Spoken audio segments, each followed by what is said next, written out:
Pedro aqui está dizendo ao povo de Deus? Porém, nós cantamos aqui, vós sois geração eleita, sacerdócio real, nação santa, povo de propriedade exclusiva de Deus, cujo propósito agora mudou. Agora é para proclamar as grandezas daquele que vos convocou das trevas para a sua maravilhosa luz. Então, além de simbolizar uma posse, uma propriedade, e é isso, quando você é selado pelo Espírito Santo, você é uma propriedade de Deus, exclusiva de Deus.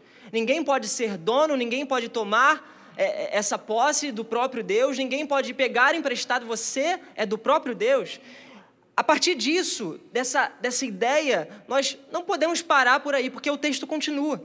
Ele diz no verso 13, o evangelho que vos salvou, vocês foram selados em Cristo com o Espírito Santo da promessa. Ele continua no verso 14, que é a garantia da nossa herança. Então o Espírito Santo, para além de ser a marca do Espírito Santo, um símbolo da propriedade de Deus, agora essa marca também simboliza uma garantia. E uma garantia de que ele continua, da sua herança, da promessa que foi liberada sobre a sua vida. Então nós fomos selados, somos propriedade de Deus. O Espírito Santo, ele é uma marca em nossos corações e ele é uma garantia para nós. É uma garantia de algo que estará por vir. É a garantia da nossa herança que foi reservada para nós. Em outras versões, por exemplo, na Almeida Revista e Atualizada, o texto diz, eu achei interessante quando eu li nessa versão, o texto diz assim, fostes selados com o Santo Espírito da promessa, o qual é o penhor da nossa herança, até resgate da sua propriedade. Aqui, o escritor, Paulo, na verdade, né, ele diz o penhor da nossa herança. E eu lembrei aqui das minhas aulas de Direito das Coisas na faculdade, quando eu li essa palavra, aqui os advogados de plantão não vão me deixar errar, que o penhor, ele é um direito real de garantia. Sendo um direito real de garantia, é como se eu tivesse devendo algo a alguém. Eu devo alguma coisa ao meu pai, por exemplo, e eu tenho um bem. O que eu faço com esse bem? Eu empenho ele ao meu pai, para que esse bem seja a garantia de que eu vou lhe pagar a dívida. Então, o penhor é esse empenho de algo como garantia de alguma coisa. Se o Senhor e o Espírito Santo selados em nosso coração é o penhor da nossa herança, o que o texto está nos dizendo aqui é que o Senhor empenhou o seu Espírito a nós como uma forma de garantir a herança que nos está proposta. O Senhor empenhou o seu Espírito a nós, dizendo, olha, eu voltarei, eu vou voltar, eu não vou deixar vocês sozinhos, e por causa disso eu deixo esse Espírito selado em seus corações, e aí a partir disso, isso é uma garantia para nós somos selados pelo Espírito Santo do Senhor como uma garantia de que o Senhor cumprirá a sua promessa, de que nós não estaremos sozinhos nas tribulações, nas dores que nós passaremos aqui na terra. O Senhor empenhou esse Espírito como uma garantia, e isso é alegria, é paz, traz paz ao nosso coração. É isso que Ele quis fazer com o seu Espírito. Por isso que nós somos selados por Ele, porque somos sua propriedade, porque Ele garantiu que voltaria. E aí na sequência do texto, aqui na versão Ara, ele diz, penhor da nossa herança, até que o resgate da sua propriedade. Até que a sua propriedade seja resgatada. É por isso que Jesus disse lá no capítulo 14, verso 16 ao 17, ele diz assim, e eu pedirei ao Pai, e Ele dará a vocês outro conselheiro, para estar com vocês para sempre, o Espírito da verdade. O mundo não pode recebê-lo, porque não o vê nem o conhece, mas vocês o conhecem, pois Ele vive com vocês e estará com vocês. Isso é uma promessa de garantia. O Senhor está garantindo, olha, vocês não estarão sozinhos enquanto passarem por essa vida. Existe uma promessa que foi liberada a vocês, o meu povo, a minha propriedade, e eu não vou falhar com vocês, por isso eu lhes dou essa garantia, o Espírito da verdade. Lá em João capítulo 15, verso 26, Jesus também diz, quando vier o conselheiro, que eu enviarei a vocês da parte do Pai, o Espírito da verdade que provém do Pai, Ele testemunhará a meu respeito. O próprio Espírito Santo de Deus, ele consola os nossos corações ao testemunhar a respeito do Cristo, do nosso Salvador. É o Espírito Santo que ilumina sua mente, ilumina seu coração. É o próprio Espírito Santo que fala a respeito do Cristo ao seu coração, para que isso seja uma garantia daquilo que você está buscando, que é a eternidade, que é a salvação, que é a sua herança maior. Quando nós somos sustentados pelo Espírito, consolados pelo Espírito, isso quer dizer o quê? Que ele vai consolando e falando e testemunhando e dizendo, olha, existe algo que te espera, existe a salvação da sua alma, existe uma saída. Você não está sozinho, você não está órfão, sozinho nessa terra. O que nós precisamos olhar para nós mesmos e enxergar que existe em nós uma garantia. O Senhor selou em nosso coração o seu Espírito. Então, ao crermos nessa mensagem, isso que Paulo está falando aqui, o Senhor grava em nossos corações o seu Espírito. Ele marca em nossos corações o seu Espírito. E empenhando o seu Espírito a nós, como o penhor, a garantia, o Senhor está querendo que nós olhemos para a eternidade como alvo, o propósito da nossa vida. Passar o resto dos nossos dias, da eternidade ao lado de Jesus, ao lado do nosso Salvador. Se Ele virá, eu preciso crer. E diante de tantos problemas e falsidade, e homens brigando contra homens, e problemas e dores, às vezes a gente falha nisso. Por isso que o Espírito Santo ele não pode ser apagado do nosso coração. Porque quando apagamos isso, nós apagamos a nossa garantia, o nosso sustento, a nossa força, a nossa capacidade de olhar para as leves e momentâneas tribulações como algo que nós precisamos passar. O sofrimento que nós passamos nessa terra gera glória ao Senhor, gera honra ao Senhor. Quando nós passamos e somos aprovados nas provações, isso gera honra e glória ao Senhor e nos amadurece. O Espírito Santo nos amadurece com a sua sabedoria, com a sua graça, o seu poder. Paulo, ele diz isso para essa igreja. E aí, na sequência, ele começa, e aqui eu tenho que acelerar porque o tempo está contra mim.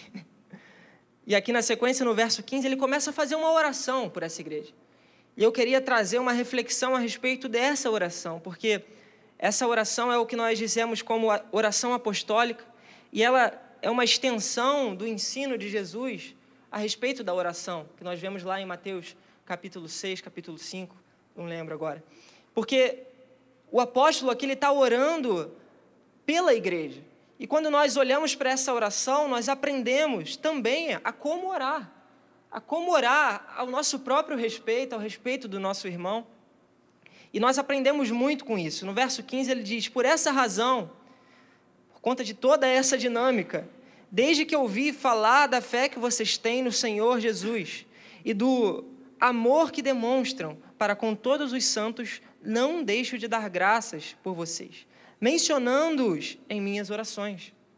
Paulo, quando está ali preso, cerceado da sua liberdade, ele está refletindo a respeito daquele povo, pensando naquele povo, naqueles homens, naquelas mulheres, e ele está mencionando o nome deles nas suas orações, clamando a Deus para aquele povo, por aquele povo. E aí, na sequência, no verso 17, ele diz, eu peço que o Deus de nosso Senhor Jesus Cristo, o glorioso Pai, lhes dê espírito de sabedoria e de revelação, no pleno conhecimento dele. Aqui Paulo está orando para que essa igreja experimente o poder de Jesus Cristo por meio do Espírito Santo, por meio do Espírito que foi selado no coração daqueles homens, foi marcado no coração daqueles homens. Ele ora isso sabendo que esses homens vão passar por problemas, como nós passamos, sabendo que esses homens vão enfrentar dúvidas na sua fé, nas suas convicções. E ele ora para que aquele povo, eles tenham um espírito de sabedoria e de revelação, na plenitude do conhecimento de Deus. E o que isso quer dizer? Porque Paulo ora por espírito de sabedoria, espírito de revelação, sendo derramado sobre a igreja. Porque quando nós pensamos sobre a nossa vida, sobre as nossas decisões, as decisões que nós tomamos, quanto mais distante nós estamos da realidade do conhecimento de Deus, da relação e da revelação do Espírito Santo de Deus, mais tendentes nós estamos de desagradar o próprio Deus. Então, Paulo está orando, olha, Senhor, eu te peço que o Senhor derrame sabedoria, derrame revelação sobre essa igreja, para que a igreja experimente da vida de Cristo e que as decisões da igreja glorifiquem a Cristo e que as escolhas glorifiquem a Cristo, os olhos dessa igreja estejam voltados à plenitude do conhecimento de Deus. E Cristo aqui, a gente precisa entender, ele dá significado à nossa vida. Quando nós perdemos essa noção de propósito, nós cambaleamos para todo tipo de lado. Tomamos todo tipo de decisão. E aí, às vezes, nos encontramos sem propósito, sem caminho, sem saída. E que você possa, nessa noite, entender que existe um significado para a sua vida. O Senhor deu significado à nossa vida. Quando nós deixamos o Espírito Santo apagar, colocamos ele de lado, nós perdemos o nosso olhar para o bom propósito. Nós perdemos a nossa visão a longo prazo, o nosso objetivo final. Porque quando a gente não tem os olhos voltados para esse objetivo final, as decisões que eu tomo hoje e agora não vão ser influenciadas por isso. E quando eu tomo decisão atrás de decisão, sem olhar para o propósito final, eu me perco em meu significado, em minha existência, o motivo e o porquê eu existo. Paulo clama para que essa igreja tenha a revelação, a sabedoria, que são provenientes do Espírito, para que ela tenha significado, para que ela tenha propósito. E é isso que nós precisamos pedir ao Senhor. Pedir a revelação do Senhor, para que a gente tenha o propósito final bem delineado na nossa vida, bem claro. Nós vivemos por essa esperança. Se essa esperança não pautar as nossas decisões, de que vale? De que vale fazer isso que nós estamos fazendo nessa noite? De que vale estar na igreja? De que vale, enfim. Não existe sentido sem o propósito final. Paulo clama para que essa igreja ela tem a esperança fundada no Senhor. E para isso ela precisa de um espírito de sabedoria, que entenda a partir do pleno conhecimento de Cristo Jesus, a boa, perfeita e agradável vontade do Senhor. Para que entenda o seu propósito, a sua esperança, o porquê ela vive, as coisas que ela faz, o porquê das coisas. Então, quando nós perdemos essa visão e esse olhar, e o Espírito Santo para de guiar o nosso entendimento, as nossas convicções e as nossas decisões, nós nos perdemos. Nós perdemos o nosso significado. Você foi criado para um bom propósito. Nós fomos criados para glorificar a Cristo, para glorificar e honrar o nome do Senhor. Quando nós nos desviamos e apagamos o Espírito em nós, esse selo garantidor da nossa herança, nós perdemos essa visão. A visão de que existe um fim para a nossa vida aqui na Terra. Ela não vai terminar com a nossa morte. Na verdade, o que é mais importante é o que nós vamos viver a partir dela. E os frutos que nós daremos aqui, eles significarão o que nós vamos viver na eternidade. Então, que o Senhor nos dê espírito de sabedoria e de revelação. Para quê? Para que a gente entenda e compreenda a nossa esperança, o porquê de nós estarmos vivendo aqui na terra. E ele continua no verso 18, eu oro também para que os olhos do coração de vocês sejam iluminados. Me perdi aqui. Oro também para que os olhos do coração de vocês sejam a fim de que vocês conheçam a esperança. Olha só o que ele está dizendo. Eu oro para que essa igreja seja iluminada pelo Espírito Santo de Deus. É tão engraçado que o mesmo Espírito que trouxe a revelação da palavra, ele está empenhado em iluminá-la e trazer a revelação da palavra ao nosso entendimento. Quando Paulo fala sobre a iluminação do Espírito Santo, ele não está dizendo que ele quer revelar uma palavra nova. Ele quer simplesmente trazer iluminação àquilo que já foi revelado. Então ele clama, traga iluminação a essa igreja, para que eles conheçam a esperança para a qual foram chamados, para que eles entendam esse bom propósito, esse objetivo final, para que esse Espírito nos ajude a ouvir, entender, compreender apropriadamente a mensagem, apropriadamente a esperança, entender corretamente o porquê de nós fazermos o que nós estamos fazendo aqui na terra. E Ele nos ilumina também para que a gente louve ao Senhor adequadamente, porque existe uma maneira de louvar ao Senhor que não é adequada. Nós sabemos disso, que se a adoração é uma resposta ao que eu conheço de Deus, se a minha compreensão de Deus é equivocada, a minha adoração também vai ser equivocada. Se a minha compreensão do que é o pleno conhecimento de Cristo Jesus é equivocada, o meu louvor ao Senhor, a minha glória ao Senhor, a minha adoração ao Senhor será também equivocada. Tem como adorar a Deus sem estar adorando o próprio Deus. Nós vemos a história de Caim e Abel. Os dois ofereceram uma adoração. Os dois ofereceram o que tinham ao Senhor. A de um foi aprovada, a de outro foi rejeitada. Por quê? Porque nós podemos adorar e glorificar a Deus equivocadamente. Achando que estamos agradando a Deus, nós estamos desagradando a Deus.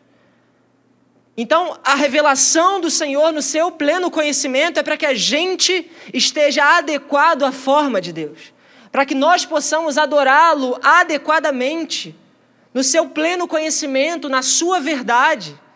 Porque quando a igreja foge disso, afasta o Espírito, ela vive qualquer outra coisa, ela glorifica qualquer outro Deus, mas que não é o próprio Deus, o Deus único, verdadeiro. O Senhor nos criou e esse é o nosso propósito, que a gente viva para Ele, que a gente glorifique a Ele, honre a Ele, mas tem que ser adequadamente. Nós precisamos nos adequar aos parâmetros de Deus e nós conseguimos isso quando o Senhor ilumina a nossa mente, ilumina o nosso coração. E quantas vezes nós somos roubados nisso, roubados nesse entendimento, apagamos e esfriamos o nosso coração. E aí o que acontece? Sem essa iluminação nós não conhecemos e entendemos a esperança. E isso não é como um fogo no nosso coração que nos aquece, que nos faz permanecer, que nos faz continuar, perseverar. A caminhada é difícil, mas o que o Espírito Santo faz é nos preparar para que a gente chegue na linha de chegada, para que a gente cumpra o bom propósito, para que a gente chegue no final e honre ao Senhor com a nossa vida. Se a gente foge disso, a gente para no meio do caminho, a gente esfria, a gente regride, a gente desiste. Por isso que Paulo está clamando: Senhor, ilumine a mente dessa igreja, para que eles conheçam a esperança pela qual eles foram chamados para algo. Nós fomos chamados também, para experimentar de algo, ainda nessa vida, mas que experimentaremos plenamente na eternidade com o Senhor. Fomos chamados para isso. O Espírito Santo está em nós como uma garantia disso, dessa realidade. E até o dia que o Senhor nos resgatará de volta a sua propriedade, resgatará de volta a sua propriedade exclusiva. E a pergunta é: nós estaremos prontos nesse dia? Nós estaremos aprovados nesse dia? Porque eu não digo aprovado no sentido de que existe um teste, e a nossa capacidade vai ditar a nossa aprovação ou não. A gente sabe que é pela graça, pela fé. Mas isso requer de nós renúncia. Um verdadeiro discípulo, ele renuncia a si mesmo, toma a sua cruz e segue a Jesus, crendo que nele existe toda a palavra que nós precisamos. É isso, é sermos discípulos de verdade, que buscam a orientação do Senhor, a direção do Senhor. E essa esperança a que Paulo está se referindo, ela nos sustenta. Ela é a ação do Espírito em nós para nos sustentar para esse grande dia. Lá em Colossenses capítulo 1, verso 27, o texto diz assim: pois Deus queria que eles soubessem que as riquezas gloriosas desse segredo também são para vocês, os gentios. E o segredo é esse: Cristo está em vocês, o que lhes dá a confiante esperança de participar de sua glória. Aleluia. E Paulo está dizendo: Senhor, ilumina a mente deles, para que eles entendam essa esperança, para que eles entendam que eles foram chamados para participar da glória do Senhor. E essa é a única esperança que nós podemos nos apegar. Quantas esperanças o mundo oferece, né? A esperança de que você vai viver bem-sucedido um dia, não que seja errado, de que você vai ter uma boa família um dia, também não que seja errado, mas existe muita esperança, faça isso e você vai conseguir isso, alcance isso e você vai conseguir aquilo, mas Cristo pode nos dar tudo isso, quando nós estamos nele. Paulo repete muitas vezes isso na carta, em Cristo. Esse termo em Cristo é estar enxertado nessa realidade, ou seja, nessa realidade nós podemos viver todas as bênçãos que estão reservadas para nós ainda nessa terra, mas muito mais naquelas que estão reservadas para nós na eternidade, muito mais, na sua plenitude, na sua totalidade, na sua completude. É isso que nós queremos, porque mesmo que a gente passe pelas provações, pelas tribulações, o que nos move é essa esperança, é essa vida, é esse dia. Pensa, você estará diante do Senhor todos os dias da sua vida. Isso não te comove? Isso não te toca? Porque se nós perdermos essa visão, essa noção de que isso nos basta, qualquer outra coisa nessa vida vai nos bastar. E aí estaremos no engano, porque achando que estamos satisfeitos, buscando satisfação atrás de satisfação, nós nos tornaremos pessoas fracas, frágeis, buscando coisas atrás de coisas, quando o que nos basta é o próprio Cristo, quando o que nos basta é essa própria esperança, e essa esperança, a esperança da glória, ela nos sustenta para o agora. Ela sustenta você no vale, na dor, na tristeza, nas suas dores, naquilo que você passa de mais triste aqui na terra. O Senhor nos sustenta, o Senhor é aquele que nos sustenta. Então, como nós vamos ser sustentados por essa esperança, se nós constantemente estamos apagando o Espírito Santo, estamos colocando de lado essa realidade desse Deus que está dentro de nós, colocando de lado a realidade maior que está acontecendo agora na sala do trono de Deus, onde Ele está sendo adorado e glorificado pelos anjos o tempo todo, dia e noite, noite e dia. Como nós perdemos a noção na correria da vida dessa realidade. Na verdade, eu não sei você, mas aonde nós deveríamos querer estar não é aqui na terra, mas é diante do Senhor. Se isso não nos move, não gera em nós um incômodo, nós estaremos apagando essa realidade. Se o Espírito não nos conduz a essa iluminação, a essa compreensão da esperança, nós estaremos adorando qualquer outra coisa nessa terra. Nós estaremos satisfeitos com qualquer outra coisa nessa terra. Então, Paulo ora, Senhor, ilumina essa igreja. Ilumina a esse povo, para que eles compreendam as riquezas que lhes estão reservadas na glória do Senhor. Ele diz isso no verso 18, na segunda parte do verso, ele diz, a fim de que vocês conheçam a esperança para a qual Ele nos chamou, as riquezas da gloriosa herança dele nos santos. Eu não sei você, mas é magnífico aqui olhar para isso e entender como Deus valoriza e ama tanto o seu povo. Um povo que estava no pecado, mortos em seus pecados, o Senhor os resgatou, dando-lhes uma herança, uma bênção, um valor que aquele povo que nós não tínhamos, antes de crer na mensagem, antes de crer nessa mensagem que nos confunde, que nos confronta, que é a mensagem de nós merecermos um amor tão grande que nós não merecíamos. É uma mensagem onde o Cristo, ele diz, eu morro sendo santo por vocês que não são santos. Eu morro não tendo pecado por vocês que têm pecado. Olha que loucura, isso aqui é grandioso, existe uma riqueza gloriosa, e essa riqueza é a nossa herança. E o que nos garante essa riqueza e essa herança é o Espírito Santo em nós. É o próprio Deus reinando e morando em nossos corações. Então, esse Deus infinito em bondade, ele decidiu colocar o próprio Deus no seu coração. Ele decidiu colocar o próprio Deus no seu coração para reinar no seu coração. Olha que mensagem poderosa, olha que magnífica. mensagem que Cristo nos coloca diante de nós de graça, como um caminho de libertação, de uma saída que antes nós não tínhamos.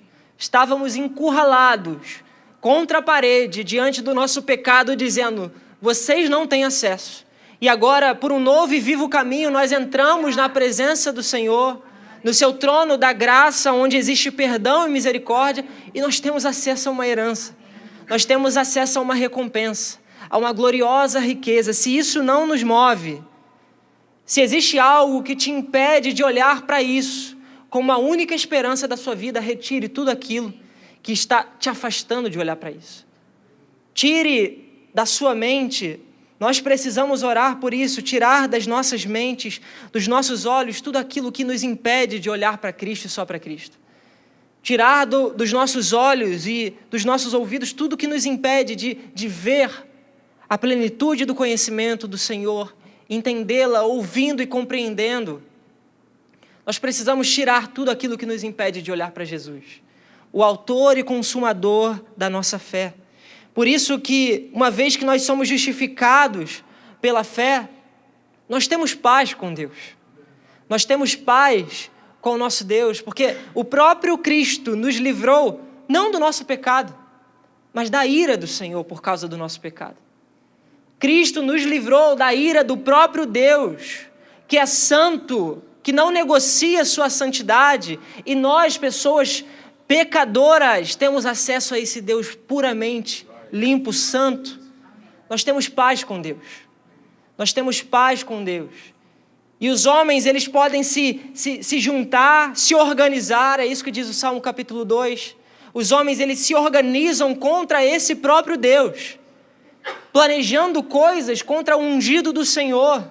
E aí o próprio Deus responde: mas eu coloquei o meu filho no monte Sião. Eu separei o meu filho para reinar sobre a terra. Eu separei o meu filho e coloquei ele no mais alto lugar, para que ele seja glorificado, e todo aquele que crer nele glorifica o Senhor também. Os homens se organizam, se planejam contra o Senhor, contra o seu ungido, mas o Senhor posicionou o seu filho em Sião. E ele diz para esse filho: eu hoje te gerei, eu te fiz e te coloquei num lugar de honra e de glória. E nós olhamos para esse Cristo, para essa realidade.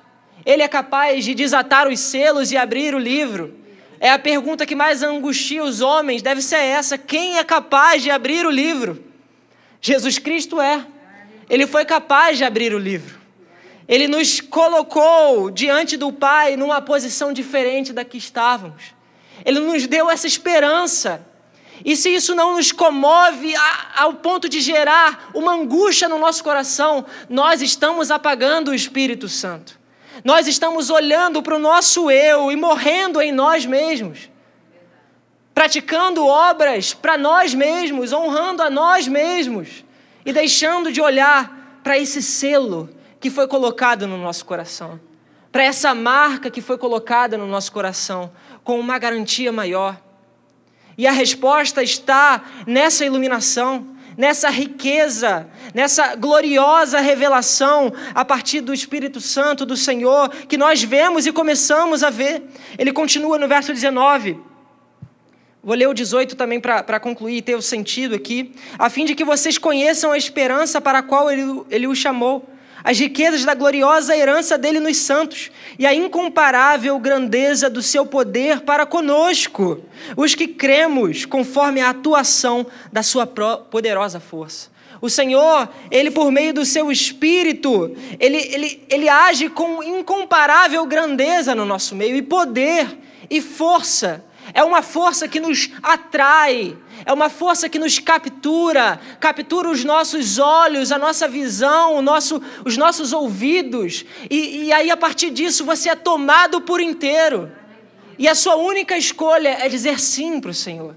É a graça irresistível do Senhor, é a graça que o Senhor libera sobre nós e somos incapazes de dizer: Senhor, eu quero fugir disso. Não, o Senhor nos amarra com seus laços de amor. Ele nos amarra e nos abraça, querendo ter relacionamento conosco. O Espírito Santo nos ilumina para compreender isso. essa realidade. Se apagamos e rejeitamos esse Espírito, estamos rejeitando essa esperança também. Estamos rejeitando a esperança para a qual nós fomos gerados e criados. O Senhor nos criou para isso, para termos alegria. E essa esperança gera alegria. E essa esperança gera paz. Lá em Romanos capítulo 15, verso 13, o apóstolo Paulo diz que o Deus da esperança os encha de toda alegria e paz, por sua confiança nele, para que vocês transbordem de alegria pelo poder do Espírito Santo. Tão engraçado que a gente busca paz e alegria em tantas coisas, e aquilo que o texto diz é que o que traz paz e alegria ao nosso coração é essa esperança.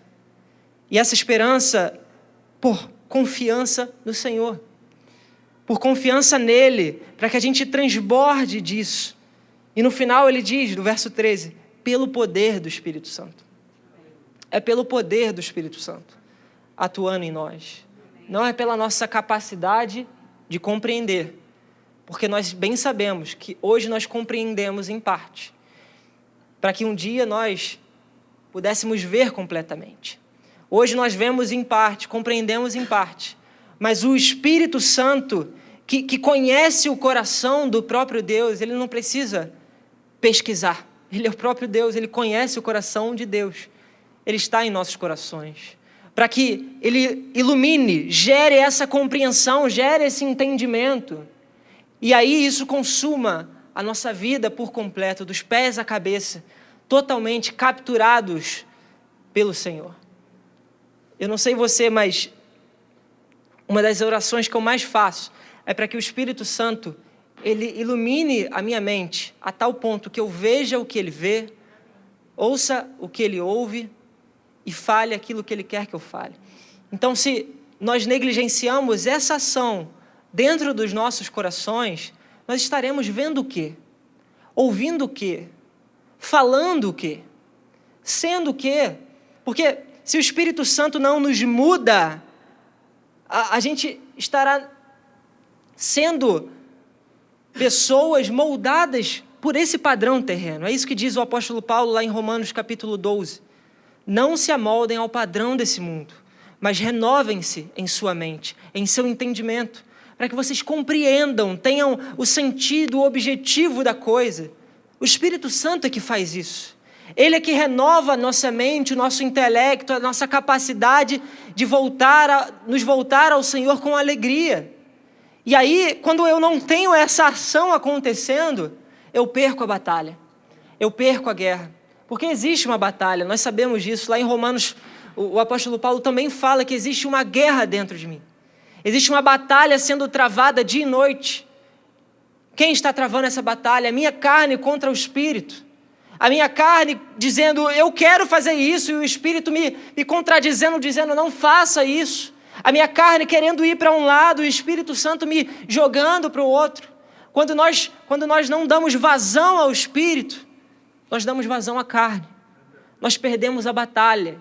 Nós perdemos a guerra. Nós perdemos a batalha que nós precisamos travar nessa terra. Existe um combate a ser combatido nessa vida. E se nós não nos enchermos desse Espírito e dessa iluminação, nós perderemos a batalha. Batalha após batalha.